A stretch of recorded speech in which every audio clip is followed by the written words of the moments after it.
এই তুমি মা না কি গো? লজ্জা করে না? হ্যাঁ, লজ্জা করে না? আজকে মেয়েটার জীবনটা এই অবস্থা হওয়ার জন্য তুমি দায়ী। এই যে পূর্ণিমার চাঁদ অমাবস্যা, তোমাকে বলছি।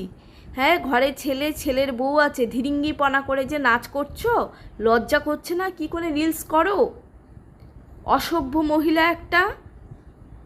কতগুলি ছেলের জীবন নষ্ট করলে তোমার ওই মুখপুরি মেয়ের সাথে জড়িয়ে দিয়ে। জোর করে ছেলেগুলাকে ব্ল্যাকমেল করে করে নিয়ে এসে তুমি ছেলেগুলাকে জড়িয়ে দিলে তোমার মেয়ের সাথে। না, এক্ষুনি বিয়ে করো, আমার মেয়েকে বিয়ে করো, এই করো সেই করো।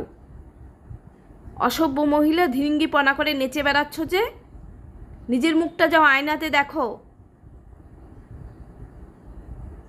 নিজের মেয়ের সংসারটা তো শেষ করলেই, প্লাস আশেপাশে যত ছেলে আছে তাদের জীবনটাও তুমি শেষ করছো, তাদের মায়েদের থেকে এনে, বউদের থেকে এনে। তোমার ওই এক মুখপুরি মেয়ের সাথে জোর করে তুমি ছেলেদেরকে বিয়েতে বসাচ্ছ। পূর্ণিমার চাঁদ অমাবস্যা একটা।